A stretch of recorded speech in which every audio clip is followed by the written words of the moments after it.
लागता सहज वासनेचे बीज जळून जाई संत चरण रज लागता सहज वासनेचे बीज जळून जाय मग राम नामे उपजे आवडी सुख घडोघडी वाढलाये कंठी प्रेम दाटे नैनी नीर लोटे हृदयी प्रगटे राम रूप मग राम नामे उपजे आवडी सुख घडोघडी वाढलाये तुका म्हणे साधन सुलभ कोमटे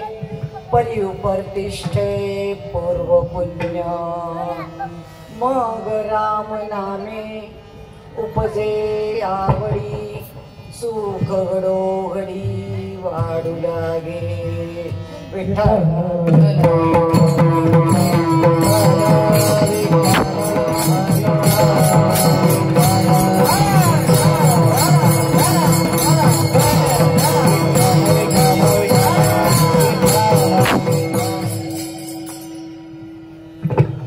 संत चरण रज लागता सहज वासनेचे बीज जळोनी जाई मग राम नामे उपजे आवडी सुख घडो घडी वाढू लागे कंठी प्रेम दाटे नैनी नीर लोटे हृदयी प्रकटे राम रूप मग राम नामे उपजे आवडी सुख घडो घडी वाढू लागे तुका म्हणे साधन सुलभ कोमटे परिउपरतिष्ठे पूर्व पुण्य मग राम नामे उपजे आवडी सुख घडो घडी वाढू लागे प्रस्तुत कीर्तन रूपी सेवे करता घेतलेला अभंग जगद्गुरु श्रीमंत तुकाराम महाराज यांचा आहे आणि ते या अभंगाद्वारे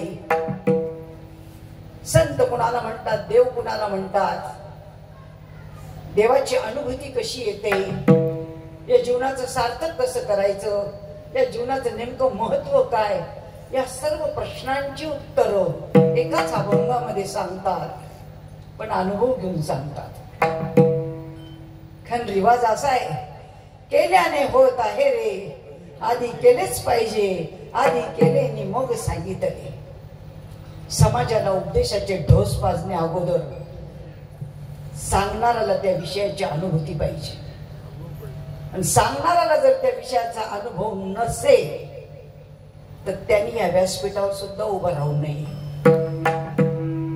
कारण हे व्यासपीठ अनुभव घेणाऱ्यांचे महात्म्यांनी अनुभव घेतले आणि समाजाच्या पुढे मांडले ज्ञानेश्वरीचं गीतेचं भाषांतर ज्ञानेश्वरीमध्ये केलं प्राकृत मराठीमध्ये केलं जेणेकरून लोकांना समजेल त्याहीपेक्षा सोपं म्हणून भागवत तयार केलं आता तरी लोकांना समजेल त्याच्यापेक्षा सोपा हरिपाठ करून सांगितला आता तरी लोकांना कळेल भारुडं लिहिली अभंग लिहिली सगळं लिहिलं पण अजूनही आम्हाला समजत नाही तुम्ही म्हणत असताल आम्हाला समजतंय पण समजत असतं तर हे दिवस आले नसते हे दिवस आले नसते आणि याचा ठोक टाळा याचा या प्रश्नाचं उत्तर कीर्तन संपेपर्यंत तुम्हाला शोधायचे की खरंच आपल्याला समजलंय का काही तर समजायला काय पाहिजे आणि ते समजून देणारा कोण आहे आणि नेमकं काय समजून घ्यायचंय महात्म्यांनी नेमकं काय सांगितलंय ना आम्ही किती टाइमपास करतोय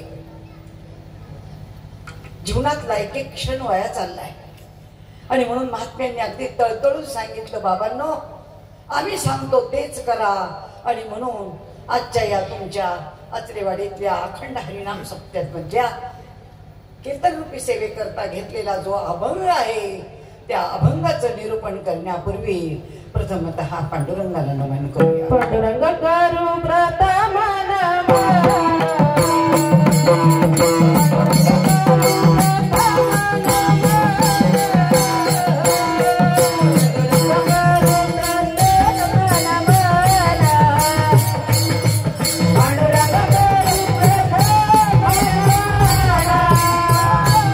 सुरू करताना हे म्हटलंच जातं की पांडुरंगा करू प्रथम नमन दुसरे चरण संतांची या.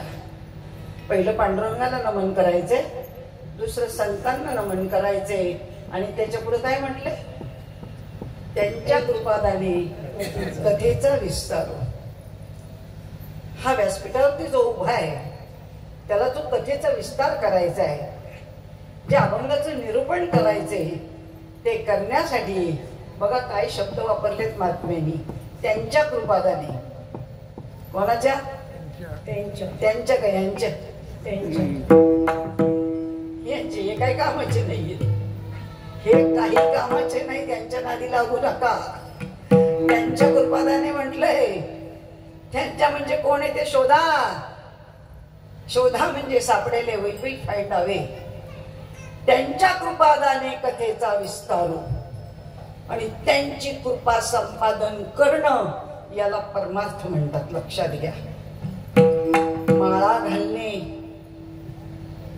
कपाळाला टिळे लावणे, दिंड्या काढणे, मठ बांधणे, आश्रम बांधणे, पारायण भरपूर करणे, कुठेतरी खूप पाठांतर करणे, मला खूप काहीतरी समजलंय म्हणून समाजाला सांगणे.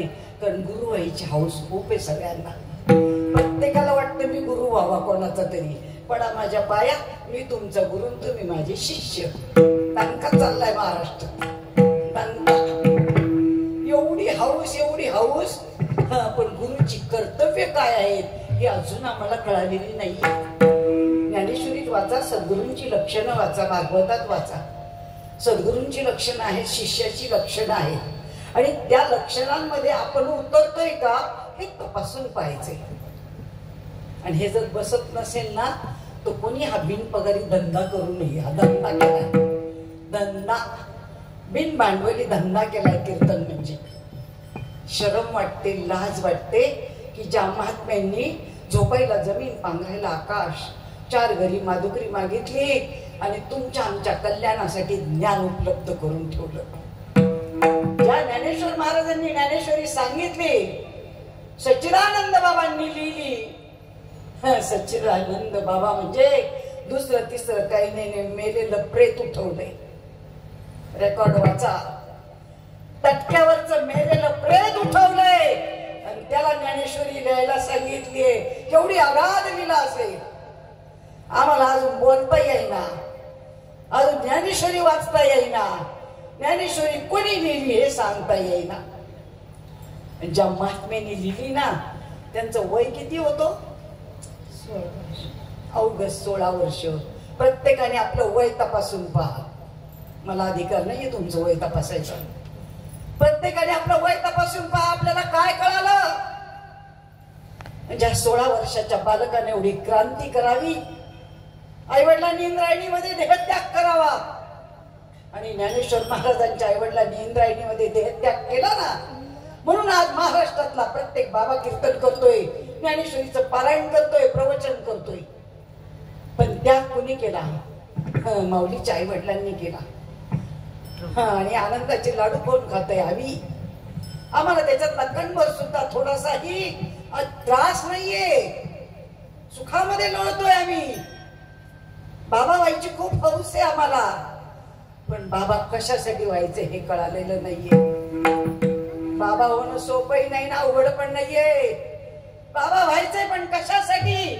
महात्म्यांनी सांगितलंय, जगाच्या कल्याणा स्वतःच्या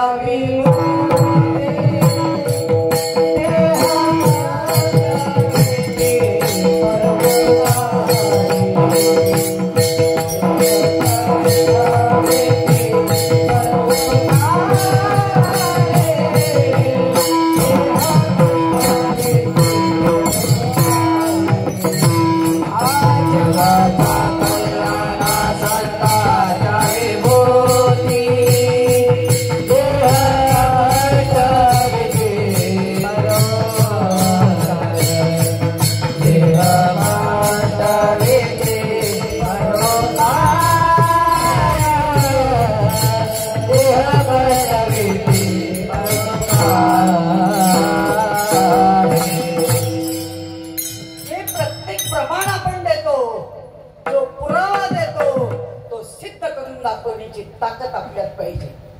नाही काय तर हा व्यासपीठावर उभा आहे त्याच्यामध्ये ती ताकद पाहिजे. प्रमाण दिले आपण जगाच्या कल्याणा संतांच्या विभूती. या अख्ख्या जगाचं कल्याण करण्यासाठी संतांचा अवतार कार्य आहे. अनाविध उठपड कुठल्याही बाबाला संत म्हणायला लागले कोणालाही. मग खरंच ते संत आहेत का? की जगाच्या कल्याणा संतांच्या विभूती देह कष्टविती परोपकारे. आपला देह चंदनाप्रमाणे झिजवतात. चंदन जेवढं उघडावं ना तेवढा स्वाद दरवळत असतो. तुका म्हणे गुणा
विभूती देह कष्टविधी परोपकारी.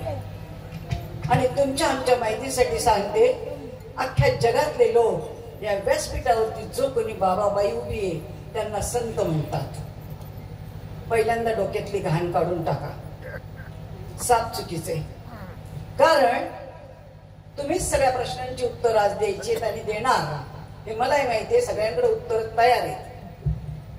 प्रत्येकाच्या पत्रिकेमध्ये कीर्तनाचा टाइम असतो. किती तास कीर्तन असतं? एकदम पटपट बोलायचं म्हणजे आपलं कीर्तन लवकर संपेल नाही का. कारण कसं आहे तुमचं पण अभ्यास व्हायला पाहिजे. येऊन जाऊन बाबा येतो बोलतो त्याचं पाकिट घेऊन जातो आहे की नाही. तुम्हाला कधी पाकिटही भेटत नाही तुम्ही कधी बोलतही नाही. हा मग बाबाचं कीर्तन किती तास? 2 तास. पहिली चाल मधली चाल शेवटची चाल किती तास? 1 तास. खरं बोलायचं बरं का. आज धर्ममंडपात आहे आपण. बरं 1 तास. मग 1 तास संपला. 2 तासामधला राहिले किती? 1 तास. 1 तास. त्याच्यातून पुन्हा मध्ये मध्ये विठ्ठल विठ्ठल विठ्ठल केलं ते 15 मिनिटं. राहिले किती? पाऊण तास.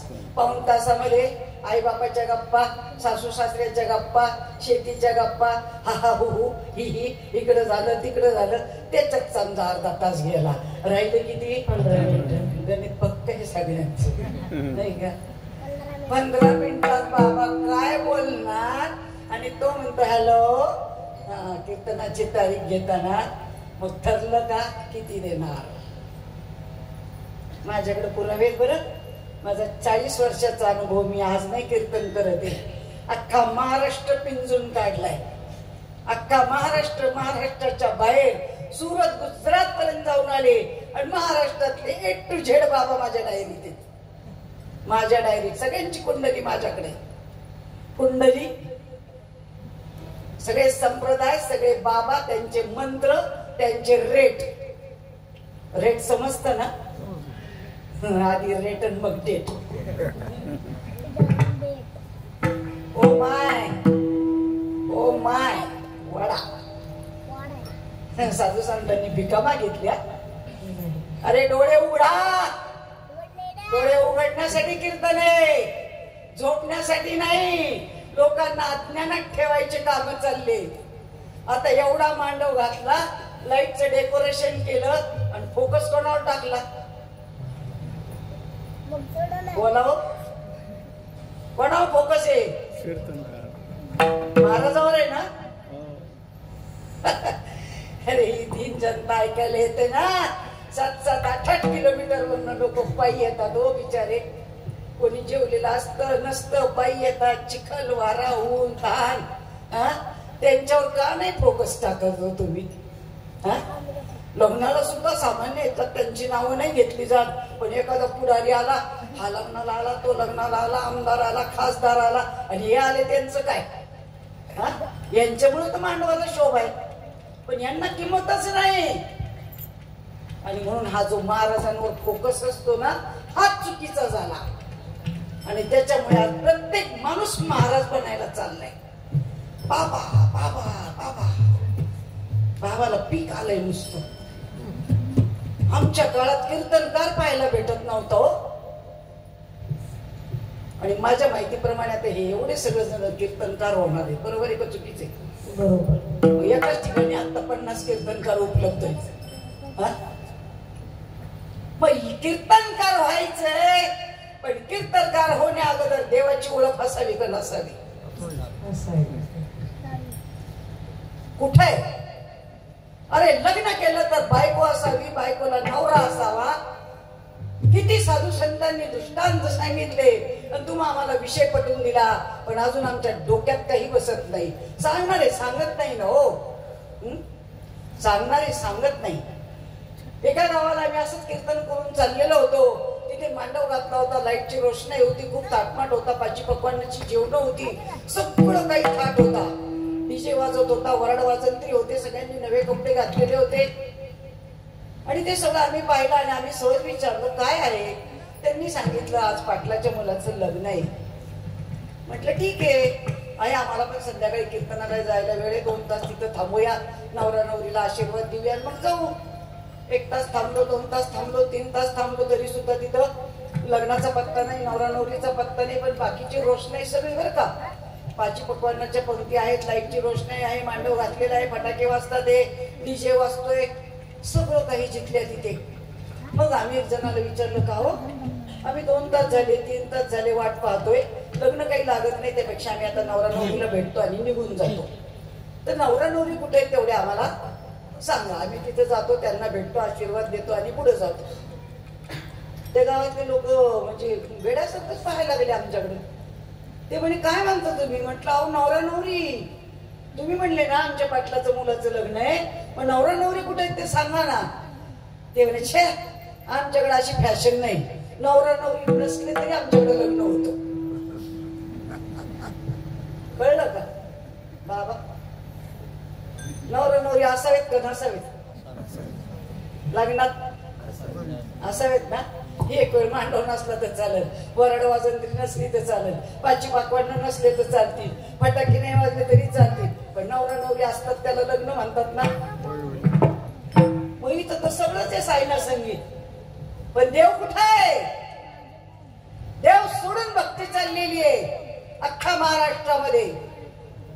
अख्ख्या महाराष्ट्रात तू मान दे, हा मान दे, सबंदे का विचार सांगायलाच तयार नाहीये.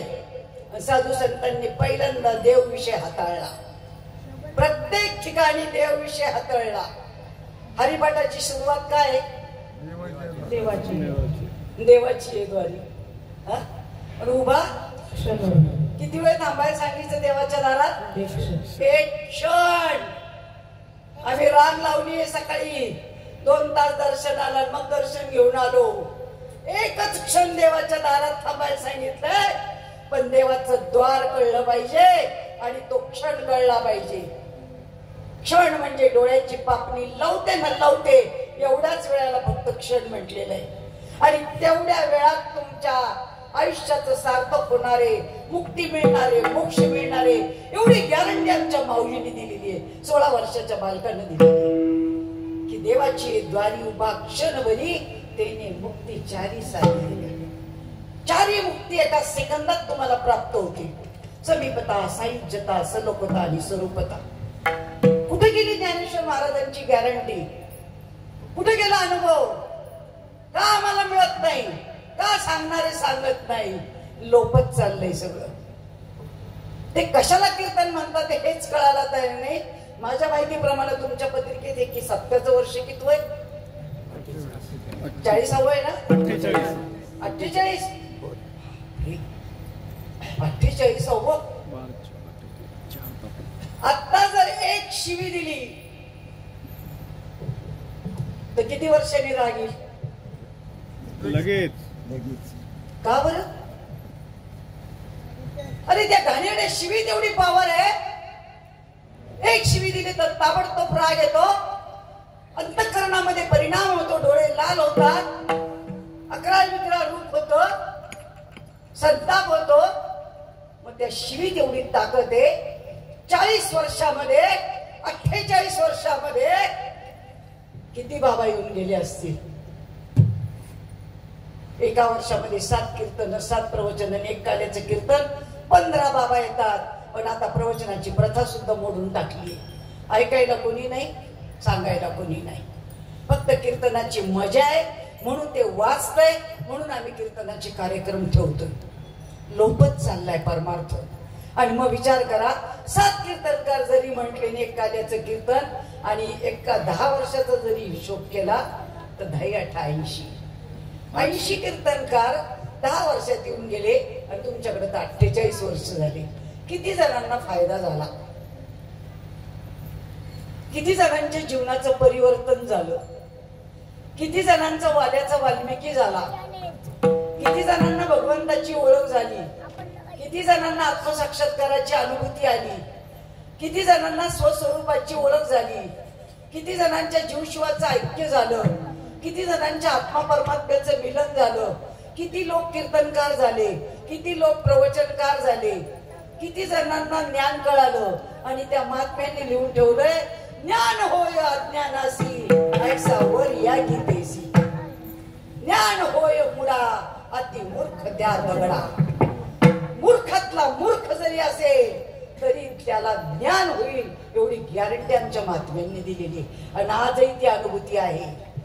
वेळातला वेळा माणूस जरी असेल तरी त्याला ज्ञान होतो.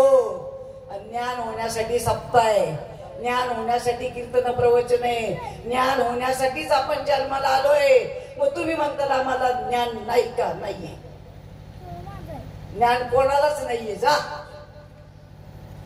आणि तेच ज्ञान करून घेण्यासाठी जीवनामध्ये आपल्याला संतांची गरज आहे. कारण त्यांनी स्पष्ट पुरावा दिलेला आहे, संताविन प्राप्ती नाही ऐसे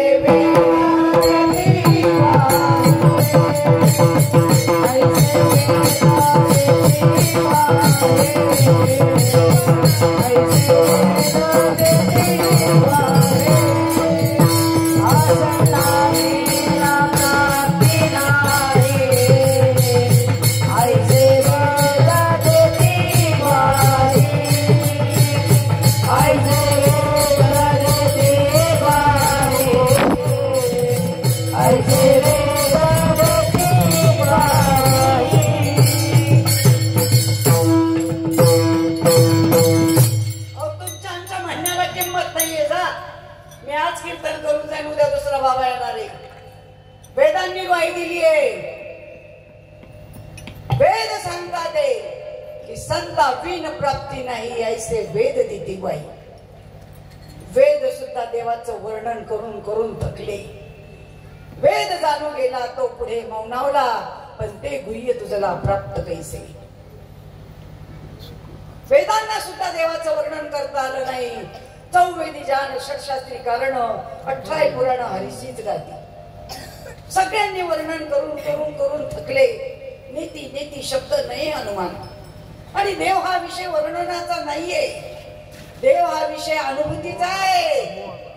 तुकाराम महाराज म्हणतात, तुका म्हणे अनुभव प्रमाण शब्दांचे गौरव कामा नाही. शब्द पांडित्य नकोय आम्हाला. असं झालं तसं झालं, भूक लागलीये पोटामध्ये आणि भात वरण भाजी पोळीचे पोट पाठ करा म्हणतात ते पाठ करून आमचं पोट भरणार नाही जा. नुसत्या पाठांतराने देव सापडणार आहे का? वेदांना सापडला नाही वर्णन करून. आणि आम्हाला म्हणतात ज्ञानेश्वरी वाचा, भागवत वाचा, हरिपाठ पाठ करा, तुमचं काय आणखी वेगवेगळे शास्त्र वाचा, धर्मशास्त्र वाचा. वेळ कोणाला इथे वाचायला? एवढं कर्म पाठीमागं लागलेलं आहे. कर्म घेती झोले ते कोणाचे न चाले. आणि त्या कर्मातून बाहेर पडायचे. कर्मण्येवाधिकार असते मा फलेषु कदाचन. एवढा मोठा सिद्धांत सांगितला गीतेमध्ये भगवंताने. हा कर्म करायचे पण निष्कर्म स्थितीमध्ये जाऊन पोहोचायचे. आणि एवढ्या मोठ्या ज्ञानापर्यंत पोहोचण्यासाठी उघडे मंत्र काय करतील? पाठापाठांतर काय करणार आहे? उघड्या बाजारी कथा ते नावडे पंढरीनाथा. साधू संत म्हणतात काय आणि आम्ही करतोय काय? प्रत्येक ठिकाणी आम्ही घोटाळा केलाय. कारण साधू संतांनी शास्त्र लिहिलंय ना ते लक्षणार्थाने लिहिलंय. हे जे धर्मशास्त्र आहे ना हे लक्षणार्थाने लिहिलंय आणि आम्ही वाच्यार्थाने वाचतोय. वाच्यार्थाने शास्त्रात असं म्हटलेलं आहे व्याकरणामध्ये, गाडी पुण्यावरून गेली, गाडी कोल्हापूर वरून गेली. वरून म्हणजे आकाशातून जाते का? पुण्यावरून म्हणजे पुण्यात जो रस्ता आहे तिथून गेली. काय व्याकरण काय सांगते? पण आम्हाला तेवढं व्याकरण शिकवतात. पण माऊलीने त्याचाही निषेध केलाय. तर की अति गाडा व्याकरणी चोकडा म्हणजे अध्यात्म ज्ञानी पुढाचा तंड होतो. आंधळा किती व्याकरण सोडव तिकडं, किती अभ्यास कर, जे करायला पाहिजे ते जर केलं नसेल ना तर काहीच उपयोग नाही. आमच्या मातेंनी हा वेळ नाही दवडला. 5 वर्षाच्या भक्त प्रल्हादाला देव सापडावा त्याचा उल्लेख हरिपाठामध्ये व्हावा. सत्वर उच्चार प्रल्हादी बिंबला उद्धवा नादला कृष्ण. आणि आमचं वय किती झालं अजून आम्हाला देवाचाच पत्ता नाही. मूळ देवच कशाला म्हणतात हे कळेना, संत कोणाला म्हणतात हे कळेना. अजून आम्हाला दगडाचे, मातीचे, चांदीचे, सोन्याचे, चांदीचे हेच देव दाखवून राहिले. महाराज लोक टिपा काढून घेऊन चालले दर्शनाला. धंदा संपला आता. कीर्तनाच्या तारखा कमी पडल्या. आता गाड्या काढायच्या, चला ट्रिपला, चला ट्रिपला. कुठे न्यायचं तर काशीला, बनारसला, बालाजीला. ते मूर्तीचं दर्शन दाखवायचं. साधू संतांनी आम्हाला हे देव दाखवले नाही ना हो. काय सांगितली देवाची व्याख्या? अडाणी जनाबाई सांगते देव आहे, देव आहे, देव आहे, देव आहे,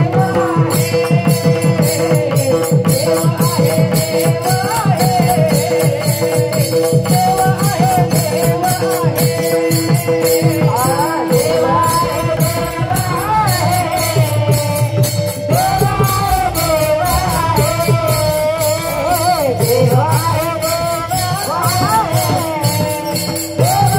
देव आहे, देव देव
आमच्याकडे तर लई जास्त आहे. तुमच्याकडे कसं आहे माहित नाही. तुमच्याकडे मी पहिल्यांदा चालले आहे की नाही.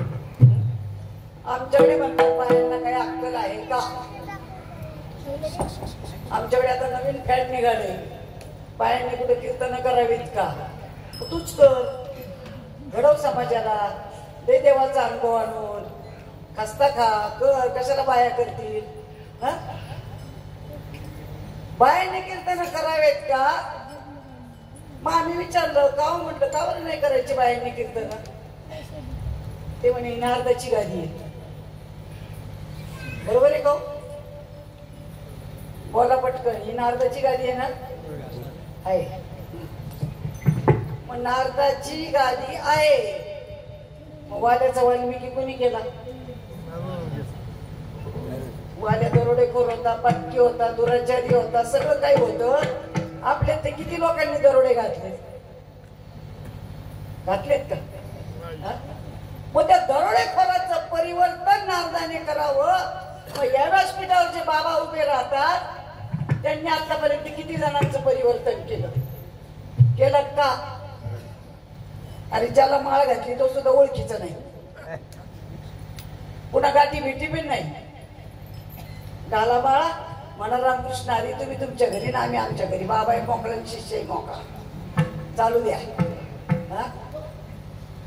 अरे साधू संतांनी केलं काय. 12 वर्ष तपश्चर्या करायला लावली, नाम साधना करून घेतली आणि त्या वाल्याचा वाल्मिकी झाला. आणि त्या वाल्मिकी ऋषीने रामायण लिहिलं का नाही लिहिलं. ऋषी झाला ना. आपला झाला काय एखादा ऋषी. हा, अरे पैसे कमवणार जर धंदेवाई कीर्तनकार बनत असेल ना तर त्याच्यासारखं पाप नाही या जगामध्ये. त्यांनी तरी वाल्याचा वाल्मिकी बनवला. 12 वर्ष तपश्चर्या केली. वाल्याचा वाल्मिकी बनला. वाल्मिकी ऋषी झाले आणि रामायण लिहिलं. आणि रामायण आचरणात आणण्यासाठी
रामायण आधी लिहिलं. मग वाल्याला कोणता राम जपायला सांगितलं. प्रश्न आहे. वाल्याचा वाल्मिकी झाला. वाल्मिकी ऋषींनी रामायण लिहिलं. रामायण लिहिल्यानंतर 1000 वर्षांनी राम जन्माला आले. बरोबर आहे ना. इतकं तरी मग वाल्याला सांगितलं राम राम म्हण. मग कोणता राम जपायला सांगितला. विचारा एखाद्या कीर्तनकाराला. 1 लाख रुपयाचं बक्षीस आहे. आणि त्यांनी जर सांगितलं आजपासून कीर्तन बंद, तो राम सांग म्हणाव. दाशरथी पुत्र राम सांगू नको. हा नाशिवंत देह आहे. आम्ही नुसते प्रमाण देतो. हा देव नाशिवंत मूळपुत्राचा वांदा. कशाला म्हणतो रे रोज. हा देह नाशिवंत आहे ना. रामाचा देह नाशिवंत होता. कृष्णाचा देह नाशिवंत होता. जे जे या अवताराला आलेत ना या नाशिवंत देहाला तो देव आम्हाला कोणीच सांगितला नाही. एकाही संतांनी सांगितला नाही. जा हरिपाठातच सांगितलंय. अव्यक्त निराकार नाही जाकार जे तुझी चरणे अचर हरिसी बजी. आणि सांगितलं एक हरी आत्मा जीव शिव सम वायातून दुर्गम गादी म्हणा. आत्मा तोचे, जीव तोचे, शिव तोचे, सगळं काही तोचे. जनाबाईंनी सांगितलं की आत्मा देवांचा देव आहे. तिने काय सांगितलं? देव आहे, देव आहे, हृदय मंदिरी शोधून पाय. मग तिने कुठं देव सांगितला? हृदयात. मग इथं जेवढे बसले तेवढ्यांना हृदय आहे का तपासून बघा. आहे का सगळ्यांना? ज्याला नसेल ते तुझी हाताला यायचं इथं. ज्याला नसेल त्याने बरं का असं ते भाग्यवानीच. हा अरे एवढ्या एवढ्या मुंगीपासून तर चिलटापासून तर ब्रह्मदेवापर्यंत सगळ्यांना हृदय आहे ना. मग ती सांगते अडाणी जनाबाई आता जिथं लागले शिकलेले की देव तिने सांगितलं हृदयामध्ये आहे. मग हृदय कुठे आहे? शरीरात सगळ्यांच्या आहे की नाही. देव हृदयात आहे, हृदय शरीरामध्ये आहे. म्हणजे देव कुठं झाला? आतमध्ये झाला. हृदयात, शरीरात, आतमध्ये देव झाला. मग देव जर आतमध्ये आहे एवढी तिने गॅरंटी दिली. तुमचा भरोसा आहे की मला माहित नाही बरं का संतांवर. नाथ महाराजांनी सुद्धा सांगितलं आत आली बाहेर आली हरीने कोंडले घरी. पहिला शब्द आत वापरलाय. नाथ महाराजांचा विचार करा. आत आली बाहेर आली पहिला शब्द आत वापरलाय. मग सगळे संत सांगतात की देव आत आहे. त्याच्या पलीकडे सांगितलं काय आहे? पंढरी. आत्मा हा विठ्ठल, नाम तो केवळ पांडुरंग. शरीरी पंढरी आहे. पंढरी म्हणले बरं का, पंढरपूर नाही म्हणले. पंढरीला जायला सांगितले, पंढरपूरला नाही. की कुठलाही आपण काढा पंढरीसी जारे आला संसार. पंढरीसी जारे आला संसार. जारे आला संसार. पंढरीसी जारे आला संसार. श्रीनाथा सोया पांडुरंग. श्रीनाथा सोया पांडुरंग. पंढरीसी जारे आल्यानो संसारा. पंढरीला जायला सांगितलं का पंढरपूरला? पंढरी काय आहे? पंढरी. पंढरी शब्द आहे. कुठल्याही अजून धर्मशास्त्र उघडून बघा. पंढरपूर शब्द जर सापडला तर मला आणून दाखवायचा आणि 1 लाख रुपये बक्षीस घेऊन जायचं. पंढरपूर शब्द सापडला तर बरं का आणून दाखवायचा. ठीक आहे माझ्या वाचनात कसं झालं तुम्ही आणून दाखवा आहे की नाही. खऱ्या खोट्याचा नाही निवड होऊन जाईल ना. मग देव जर आतमध्ये आहे तर देवाचा शोध कुठे केला पाहिजे? किती सोपं सांगावं. तुझं आहे तुझं पाशी.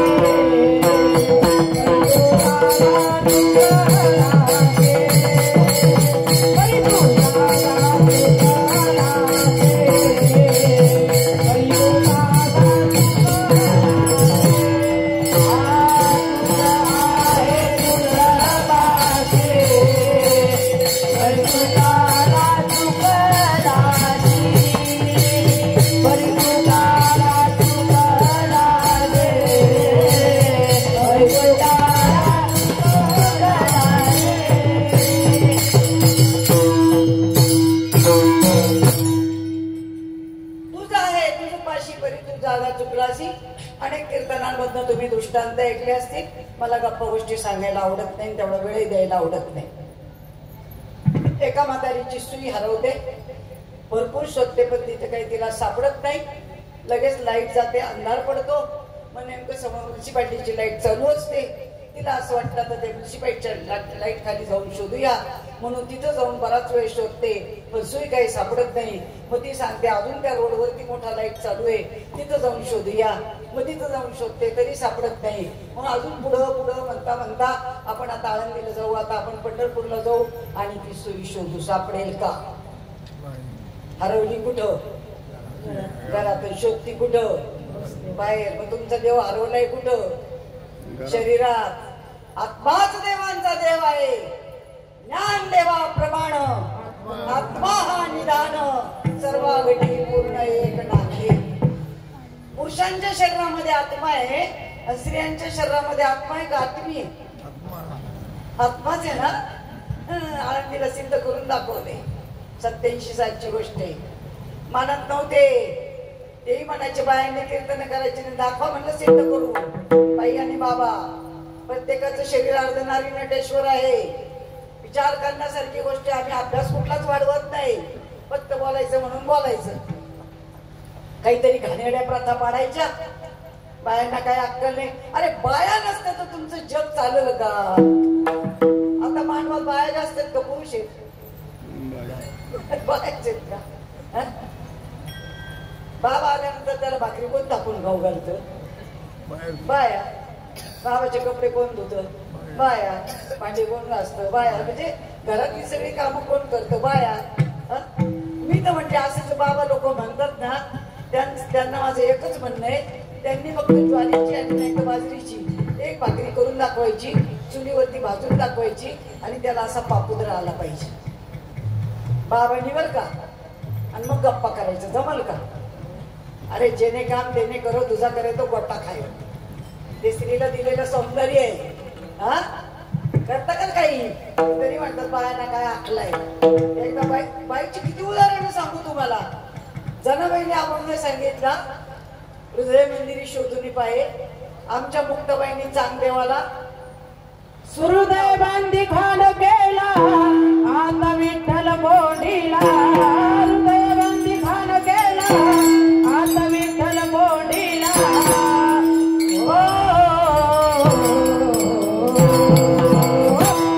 धरीला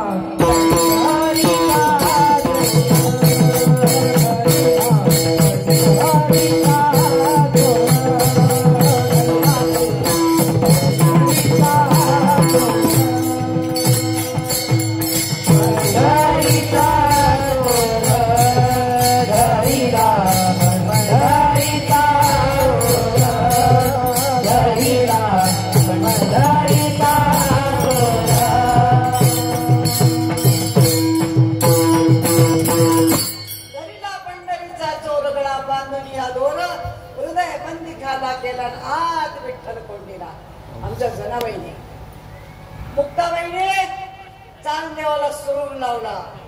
1400 वर्ष शरीर केले जतन, परी बोधेवी नशीन वाढविला. नाही गुरुमंत्र नाही उपदेश, परमार्थाशी दोष लागेला.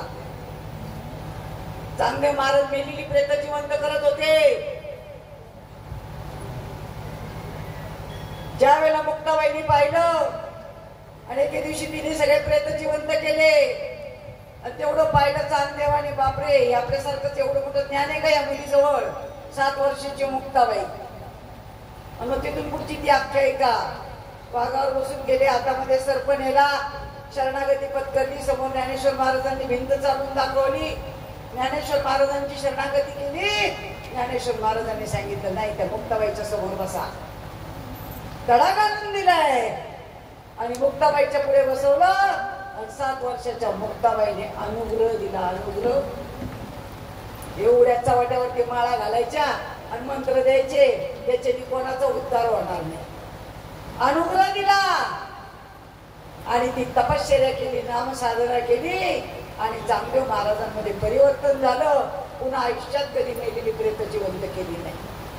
चांगदेव म्हणे आजी जन्म आलो, गुरुपुत्र झालो मुक्ताईचा. 7 वर्षाची मुक्ताई आणि 1400 वर्षाचे चांगदेव महाराज. केवढी मोठी क्रांती केली. काय करत नाहीत संत. देवतेची संत, संततेची देव, पण निमित्त मात्र त्या प्रतिमा. मग विचार करा की देव हृदयामध्ये आहे, पण हृदयातला देव सापडण्यासाठी त्यांनी सांगितलंय त्याला उपाय एकच आहे. हरी प्राप्तीसी उपाय करावे संतांचे ते पाय. कोणाचे पाय धरायला सांगितले? संतांचे. आम्ही कोणाचे धरतो? धरावे कीर्तनकारांचे पाय, धरावे महाराजांचे पाय, धरावे बुवा लोकांचे पाय. काही बदली पडणार नाही. संत ओळखायचा आहे. समजने वाले को इशारा काफी है, सुज्ञान जास्त सांगणे नको. संत हे फारच वेगळं येते. संत पृथ्वी तलावरती अवताराला येतात. लाखात एखादा महात्मा असतो. विटेवरी ज्याची पाऊले समान, तोची एक लाख शूरदाता. म्हणजे आमच्या हृदयस्थ परमेश्वराची ओळख घालून देतात ना, त्यांना सद्गुरू आणि संत ही पत्नी आहे. सत्य वस्तूची प्रचिती आणून देणारा महात्मा म्हणजे सद्गुरू. कारण सद्गुरू वाचवली सापडे ना सोय चलावे ते पाया ती आली. पुढं काय म्हणले आपणासारखे आज 40 वर्षांनी 80 वर्षांनी नाही. घरातली प्रापंचिक स्थिती सुधारण्यासाठी गुरु नाही. घराचं वाटोळं झालं तरी चालेल.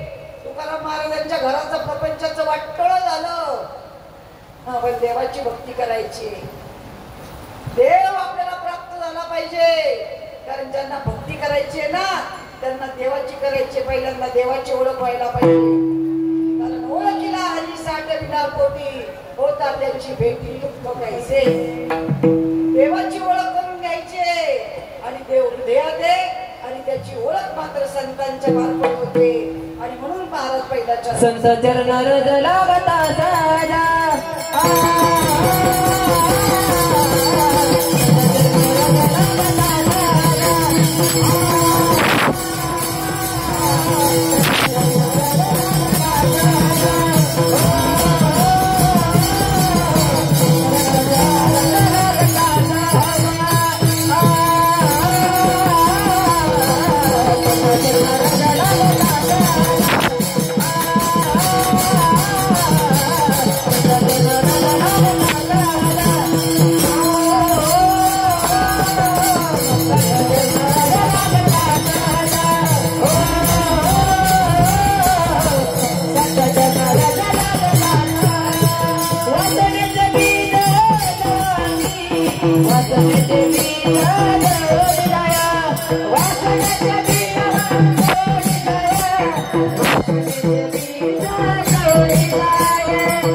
आणि म्हणून जीवनामध्ये त्यांनी सांगितलंय पहिल्यांदा आपली वासना जाळून टाका. कारण वासनेच्याच आहारी गेल्यामुळं भले भले नाडले गेले आणि त्यांना भक्ती करता आली नाही. इंद्र चंद्र ब्रह्म सुद्धा वासनेच्या आहारी गेले आणि म्हणून इंद्र पडली भोग चंद्र झाला काळा नारद चुकला चाळा भजनाचा. वासना जेवढी भयानक आहे मग ती वासना कशाने जळे. आणि म्हणून ती वासना जाळण्यासाठी ज्यांनी जाळलेली आहे त्यांचे जर पाय तुम्ही धरले तर ते निश्चित तुमची वासना जाळून टाकतात. आणि म्हणून तुकाराम महाराजांनी बाबाजी चैतन्यांचे पाय धरले आणि त्यांच्याकडनं अनुग्रह घेतला आणि त्या नामाचं चिंतन केलं आणि त्यांची वासना जळाली एवढी गॅरंटी दिली. पण वासना केव्हा जळाली काहीतरी अनुभूती आल्याशिवाय नाही.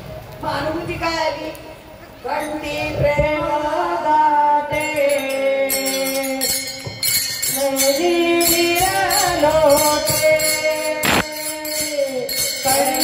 प्रेम गाते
तुकाराम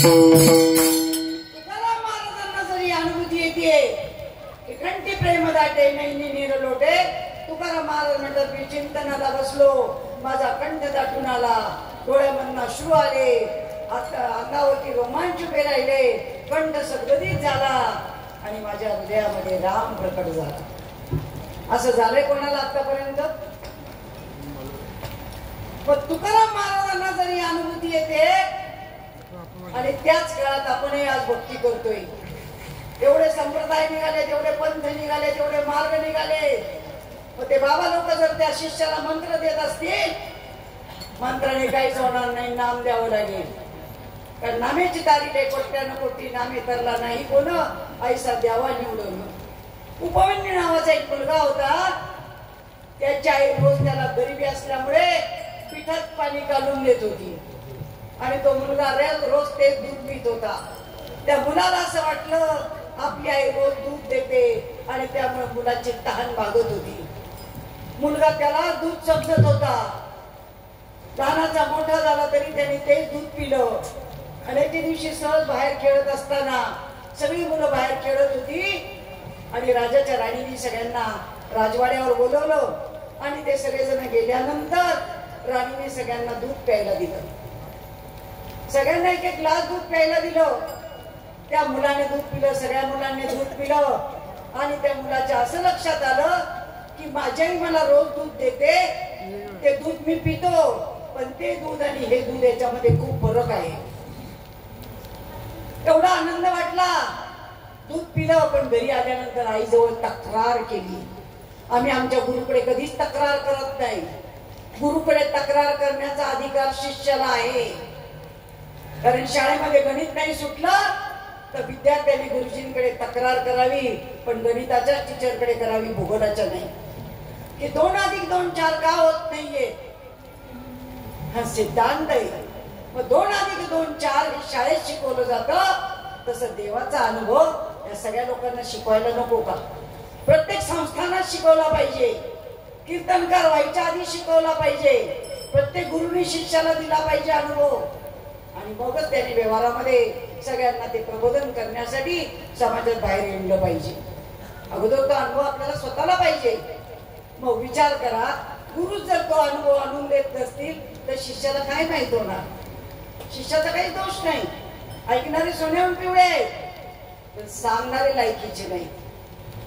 आईजवळ तक्रार केली, आई रोज मी जे दूध पितो ना ते दूध आणि आज मी राजवाड्यात दूध पिलो ते खूप चांगलं लागलं, खूप गोड लागलं, अमृतासारखं लागलं आणि तू देते ते दूध नाहीये. पण आई खरं बोलणारी होती.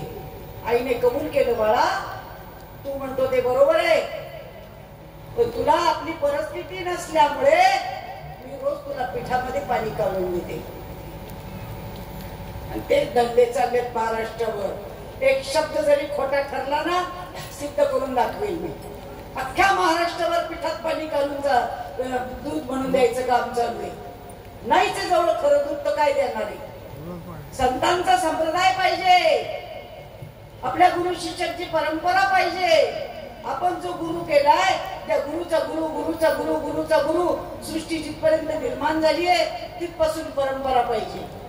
हंस ब्रह्मा त्रि दत्तात्रय नारायण लक्ष्मण बलभीम सगळ्यानंद शांताबाई बंडोबा महाराज, केडोबा महाराज, श्रीपाद महाराज, रामदास महाराज अशी या महाराष्ट्राच्या मायभूमीला लागलेली संत परंपरा आहे. आणि तिथेच फक्त अनुग्रह दिला जातो. तो कोणता? तो ज्ञानेश्वर महाराजांना निवृत्तीनाथांनी दिला, तो निवृत्तीनाथांनी गहिनीनाथांनी दिला, तो चांदेवाला मुक्ताबाईने दिला, तो रामाला वशिष्ठांनी दिला, तो कृष्णाला संदीपणीने दिला, तो चांदेवाला मुक्ताबाईने दिला, तो नामदेवाला विसोबा खेचरांनी दिला. शोक याज्ञवल्क दत्त कपिलमुनी हरीशी जाणून हरी झाली. तोच अनुग्रह दिला तर समजायचं गुरु सच्चा आहे. कारण ज्या वेळेला पार्वतीने हट्ट केला, शंकराला विचारलं, देवा तुम्ही देवांचे देव महादेव, तुम्ही कुणाचं नामस्मरण करता? शंकराने सांगितलं माझ्यापेक्षा देव मोठा आहे. मग पार्वतीने सांगितलं मलाही ते नाम सांगा. शंकराने सांगितलं तुला ते नाम सांगेल पण या 4 चौघांच्या देखत नाही. हे लबाडे जे सावकार आहेत वाचा ज्ञानेश्वरी, न्यावं लागेल. शंकराने पार्वतीला अमरनाथच्या गुहेमध्ये समुद्र काठावर नेलं. निरामय शांतता केली. डमरू वाजवला. सगळे पशु पक्षी हाकलून लावले. अनुग्रह द्यायला वातावरण निर्मिती तयार करावी लागते. वेद संपन्न अधिकार द्यावा लागतो. अधिकारी पुरुषाकडून अनुग्रह द्यावा लागतो. त्याचे जेवढे विधिशास्त्र आहेत त्याप्रमाणे तो अनुग्रह असतो. अशा चव्हाट्यावर माळा घालत नाही, उघड्यावर फेकायच्या. कसा साधक तयार होईल? शिष्य आणि साधक याच्यामध्ये फरक आहे. पार्वतीला नेलं, डमरू वाजवला, सगळे पशु पक्षी हकलून लावले, समोर बसवलं, पाचा धर्मशास्त्रात वर्णन आणि अनुग्रह द्यायला सुरुवात केली. अनुग्रहाचं नाम कानावरती पडलं आणि पार्वतीला सहज समाधी लागली. अर्जुना दिली समाधी सवयीची घातला महायुद्धी. भर रणांगणावर सुद्धा भगवंतांनी अर्जुनाला ते ज्ञान सांगत असताना अर्जुनाला समाधी लागली. समाधी स्थितीत युद्ध केलेले आणि आपल्याला अख्खा प्रपंच करायचा आहे तो समाधी स्थितीत करायचा आहे. आणि ते ज्ञान फक्त संतांकडे. आणि त्याप्रमाणे पार्वतीला ते देत असताना पार्वतीला समाधी लागली, पण हुंकार मात्र दुसरीकडूनच आला. शंकराने पाहिलं पार्वती तर समाधीस्थ झाली नाही, मग हा हुंकार कुठून आला? आणि मग शंकराने सांगितलं, हे जे नाम आहे तुम्ही चोरून ऐकलेले, मच्छिंद्रनाथाने माशाच्या पोटात ऐकलं होतं आणि हे तुम्ही चोरून ऐकलेलं आहे. तुम्हाला या नामाचा विनियोग करणार नाही.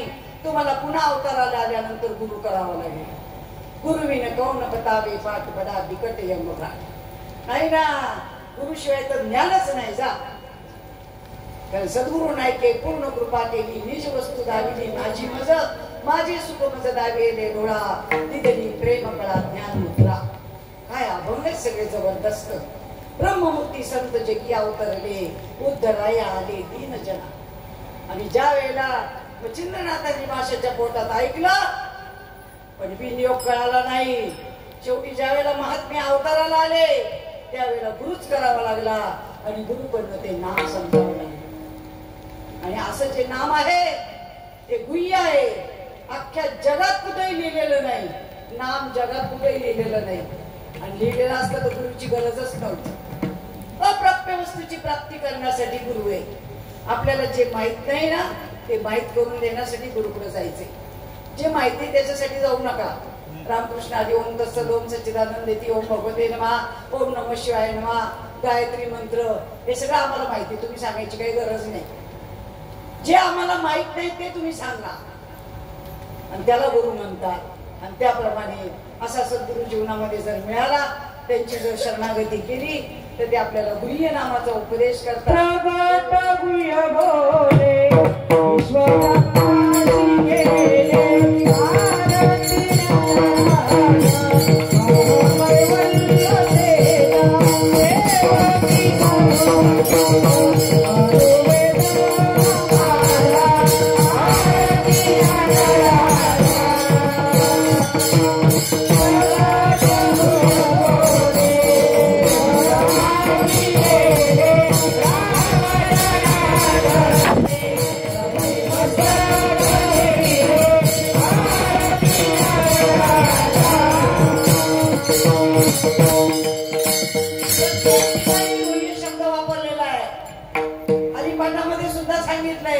ज्ञान गूढ गम्य ज्ञान देवाला दिले. गूढ म्हटलंय. तुमच्याकडे शेती आहे की नाही मला माहित नाही, पण शेतीमध्ये जमिनीमध्ये बी पेरल्यानंतर त्याच्यावरती माती झाकतात का उघड ठेवतात? झाकल्याशिवाय उगवत? अरे ज्ञानदेव कुसे निवृत्तीशी चाड गगनाहुनी वाढ नाम आहे. काय उदाहरण द्यावी. किती एकर जमीन होती ज्ञानेश्वर महाराजांकडे? किती गाय म्हशी होत्या? मंथुनी नवनीता तैसे घे अनंता. दुधामध्ये तूप आहे, निर्विवाद सत्य आहे, पण ते काढण्यासाठी क्रिया करावी लागणार आहे. तूप तापवा, साय काढा, 4 दिवसानंतर त्याच्यामध्ये विरजण घाला, 4 दिवसाने रवीने मंथन करा, टाकडी लोणी बाजूला निघे. लोणी म्हणजे तूप नव्हे, पुन्हा अग्नी संपर्क द्या आणि मग लालबुंद तूप तयार होईल. तुपामध्ये दुधामध्येच तूप होतं, पण क्रिया केल्याशिवाय निघत नाही. आणि तेच तूप ज्यावेळेला तुम्ही दुधामध्ये टाकता ते मिक्स होऊ शकत नाही. जशी उसात हो साखर तसा हृदयात परमेश्वर. काय उदाहरण द्यावं? उसात साखर निर्विवाद सत्य आहे, पण एक्सरे काढून फोटो काढून दिसणार नाही, असं पिळून काढला तरी दिसणार नाही. उसात साखर नाही का? आहे. तुमचा ऊस कारखान्यावर पाठवा. जगातला पहिला साखर कारखाना आमच्याकडचा आहे, जगातला. सगळ्याला साखर सम्राटांचा भाग आहे. तुमचे सप्ते काहीच नाही हो. आमच्याकडे सप्ते म्हणजे 50 एकरात आणि 100 एकरात. मोटरने आमटी आपसली जाते. कॅनॉल मध्ये गोण्याच्या गोण्या हरभरे भिजायला टाकतात. ट्रॅक्टरने बुंदी वाढली जाते. दिवसभर पत्रावळ्या उचलल्या जातात. कोरडे टक्क, कोरडे ठक्क. खाणे आणि झोपडे याला सप्ता म्हणत नाही. या जीवाचं काहीतरी सार्थक व्हायला पाहिजे. आणि जीवाचं सार्थक होत नसेल ना, एक तर जीवनाची गॅरंटी नाही. जीवनाची गॅरंटी नाही, क्षणभंगूर नाही भरोसा. नुसतं म्हणण्यापुरते काय, कशासाठी करायचं सगळं? हा, अरे नुसतं गातडं भिजत लोक घाबरले. पक्वाच भिजत यांना भीती वाटली. पक्वास किती असेल? 2000, 5000, 10,000चा आहे ना. पण या जीवनाचं किती वाटोळ चालले याच्याकडे आहे का आपलं लक्ष? नाही ना. हो, हे पक्वा झाला. गातडं कोणाचं लावलंय हो? जनावराचं. असं लोकांनी सांगू नका कोणाचं, जनावराचं म्हणा ना, नाही का? आणि तेच एकदा गोरा गोपटा बाबा काढला, त्याचा 40-50 हजार रुपये रेट आहे. बासुंदी पुरी खातो, फळफळावर खातो, सफरचंद खातो, 40 लाखाच्या गाडीतून येतो, ताला सुरात गातो. आणि त्याचं कातडं काढून लावलं तर पक्वास वाजेल का? नाही वाजणार. अरे माणूस मेल्यावर त्याचं नख सुद्धा उपयोग येत नाही. कशाला पाहिजे हरामखोरी? एवढा अहंकार. माझ्यासारखं कोणीच नाही. मीच गायक, मीच ज्ञानी, माझ्यासारखं पंडित कोणी नाही. अरे पंडिता वाचिका ज्ञानी अशी आत्मनिष्ठ जरी झाले जीवनमुक्त, तरी भक्ती प्रेम सुख हे भक्तीचं जे प्रेम सुख आहे ना, मला वर्णन केलेलं कंठी प्रेम दाटे, ते भल्यावाल्यांच्या वाट्याला नाही जा. मग आपलं नख उपयोग येणार नाही. कीर्तनातून सांगतात हे सगळं इथंच राहणार आहे, हा सगळा माया बाजार आहे. किती कीर्तनकारांनी पैसे नेले तो बरोबर नेले? निदान 35,000तले 10,000 तरी आहे का? सोय आहे न्यायची? वरती करन्सी आहे का? चला आपले पैसे ठेवायला आहे, लॉकर आहे. मग कशाला पाहिजे एवढी घमेड? अरे लोकांच्या मुंड्या पिरगळायच्या. दिवसभर लोक शेतावर कामाला जातात, 200 रुपये रोज मिळतो. त्यांच्याकडनं द्या 35,000, द्या 40,000, द्या 60,000. उद्या खुडूक झाल्यावर राहिले 35,000 इथंच. अरे यांना 4 गोष्टी सांग, यांच्या जीवाचा उद्धार कर. अरे पशु का कुछ होत पण नाही, नर का कुछ न होय. एक बार करनी करे तो नर का नारायण होय. काय हा देह दिलाय भगवंतांनी एवढा चांगला. काय आम्ही नुसते वर्णन करतो, काय गायन करतो. इंद्रिय, हात पाय कान, डोळे मुख बोलाय वचन. हाय का त्या देहाची किंमत आहे? एवढा वया चाललाय. 40 गेले, 50 गेले, 60 गेले, काही काहीचे 110 गेले, 120 गेले, तरी अजून ऐकायला तयार नाही. आणि ऐकणार पण नाही. कारण खोट्याचा पगडा इतका जबरदस्त आहे ना. मगच सांगितलं पिठात पाणी काढून पाजायचं काम चालू आहे. आणि आम्हाला त्याची इतकी टेस्ट लागलेली आहे ना, प्युअर दूध प्यायला आम्ही तयारच नाही. आणि म्हणून साधू संतांनी ओरडून ओरडून सांगितलं. पटकीचे शिंदळीचे म्हणले, किती घाण भाषेत जाऊन सांगितलं. अरे नाही ऐकत, हकारून सांगे तुका, नाम घेता राहू नका. त्यांचं नाही ऐकलं कोणी तर. आणि म्हणून साधू संतांनी ओरडून ओरडून सांगितलं, बाबांनो एकच करा, करू नका काही, संत संग धरा, पूर्वीचा दोरा वेल. बाबांनो भक्ती मार्गामध्ये फक्त पहिल्यांदा वासना जाळावी लागते. हे पैसे सुद्धा देतात नाही, सुद्धा वासना आहे. देणार आहे पापी, घेणार आहे पापी. या वासना इतक्या भयानक आहे. किती भयानक आहे? वासना वडाळ गाई गड्यानो, वासना वडाळ गाई, वासना वडाळ गाई, वासना वडाळ गाई गड्यानो, वासना वडाळ गाई, वासना वडाळ गाई गड्यानो, वासना वडाळ गाई.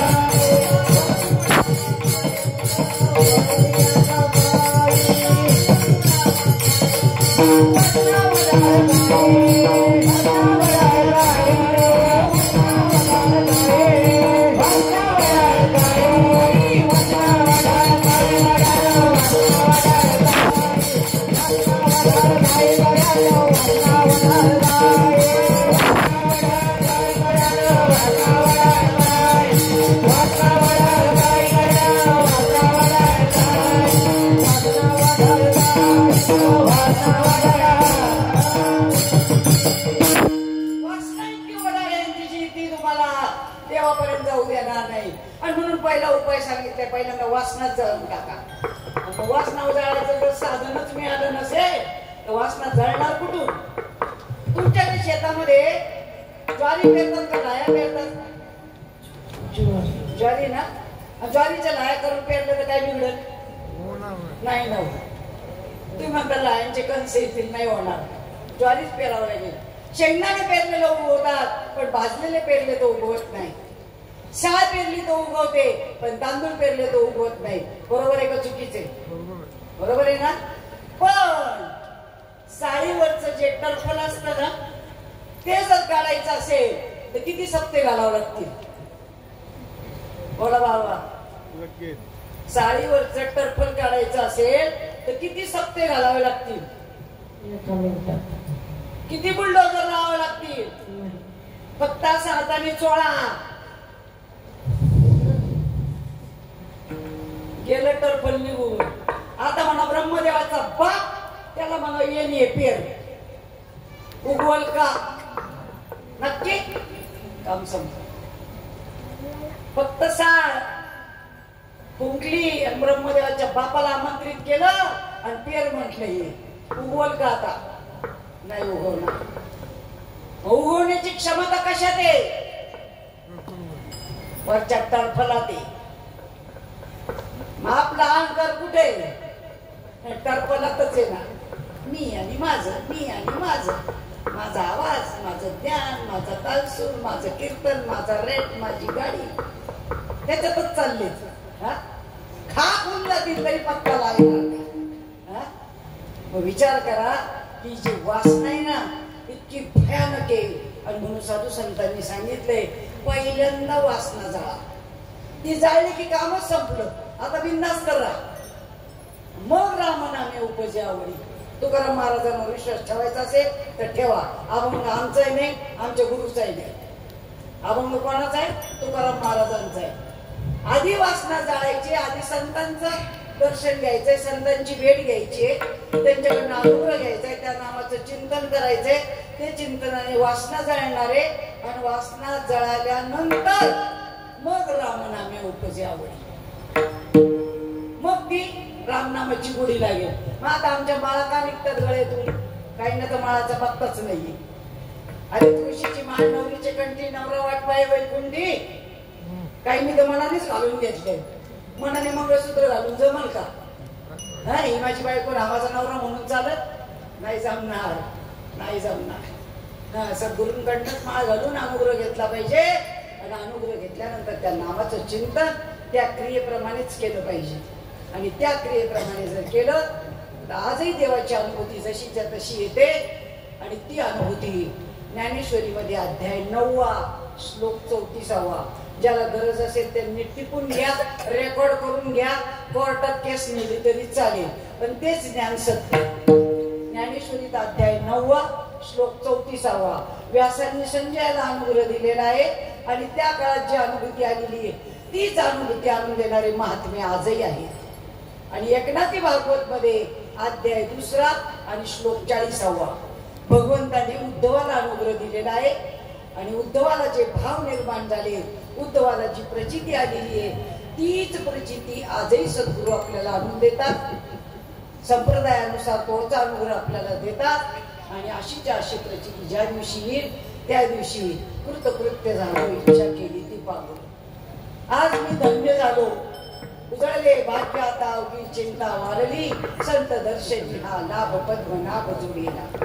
आणि या सर्व प्रश्नांची उत्तरं आपल्याला संतांकडे मिळणारे.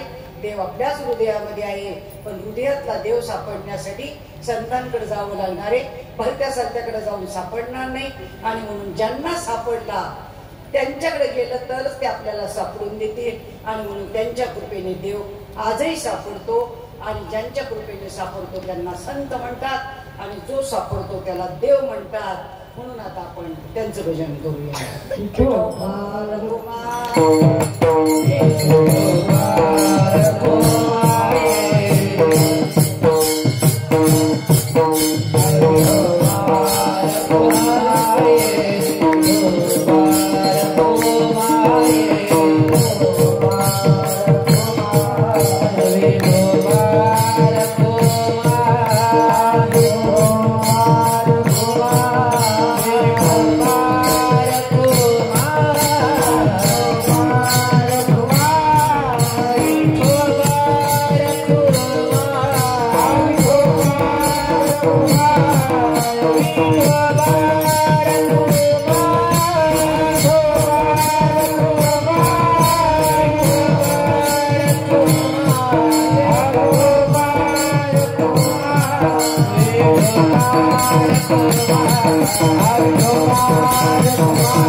साधन सुलभ गोमटे तरी उपदिष्टे पूर्व पुण्य मग राम नामे उपजे आवडी सुख थोडेवी वाढू लागेल.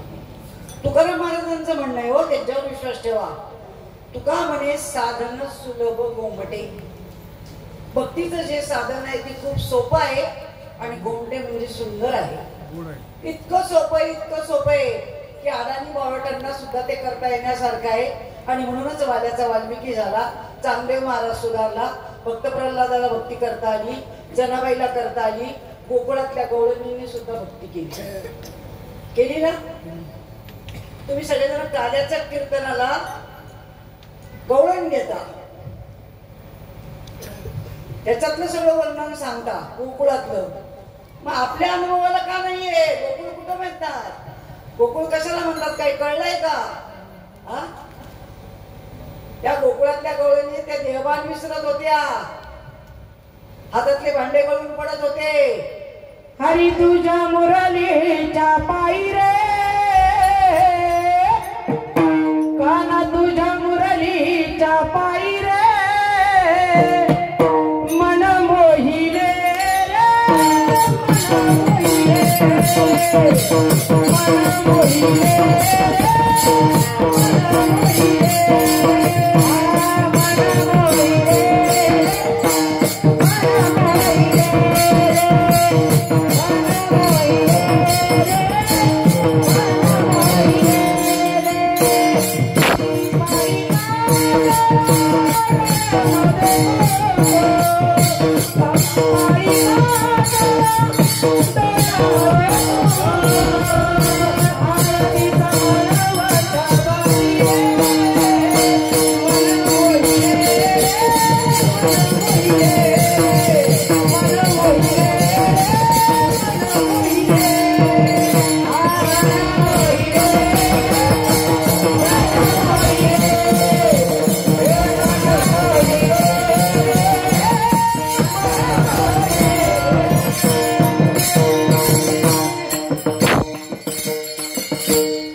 अभंगातलं बरोबर आहे का? येडा होतं काय त्या गवळणी? विचाराय का रे बाबाला? बावळट होत्या का त्या? काय नाही, नुसतं आमचा ऐकायचा धंदा चालू आहे, शंका नाही कुशंका नाही.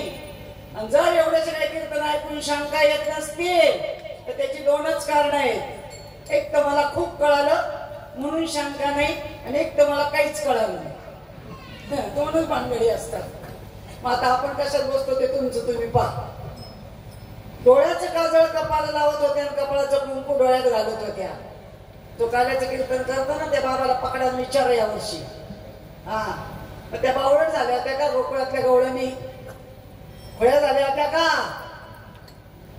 देहाचं भान जात होतं, देहस्थितीवर राहत नव्हत्या आणि म्हणून त्यांच्याकडनं ते घडत होतं. मग आताच्या बायांना का बरं काही घडाना? हरिले माझे हरिले चित्त,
हरीने माझे हरले चित्त, आपलं चित्तही नाही, हरी नाही, हरलं नाही, काहीच नाही.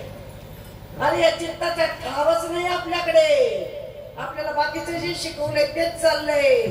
त्या चित्ताला चिंतनाचा चाळा लागला पाहिजे. तुकाराम महाराज म्हणतात आपुलाले चित्त शुद्ध करा.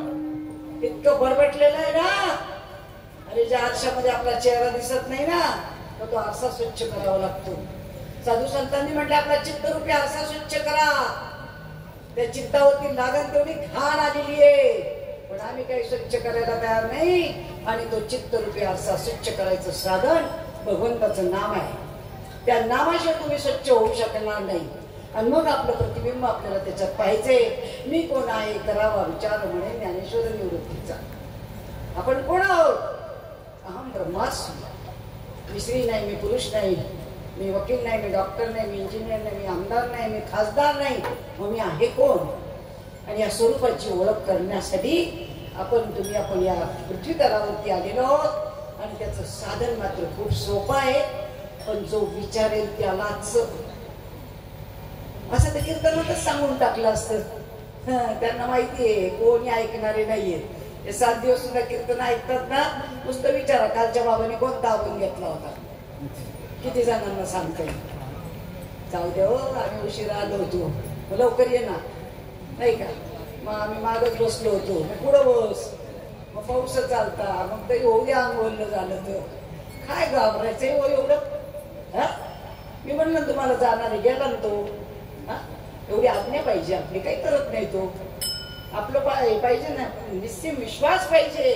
नाही ना आमचा तिथे टळमळतो आम्ही.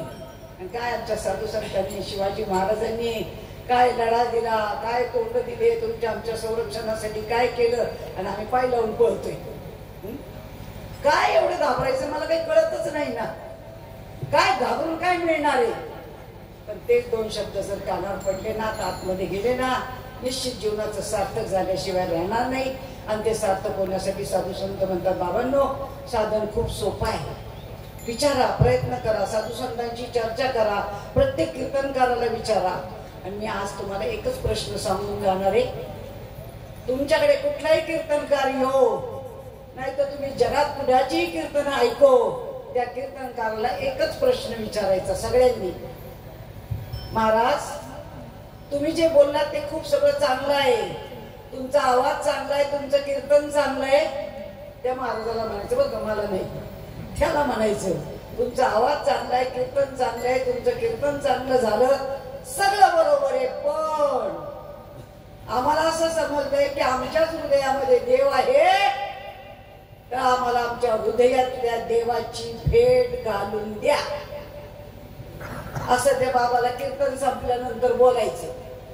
आणि तो जर हो म्हणला की लगेच मला फोन लावायचा. नशीब तुमचं खूप भाग्यवान. असा जर महाराज तुम्हाला भेटणार असेल ना, खूप भाग्यवान तुम्ही, की भाग्याचा उदय ते हे जोडी संत पाय.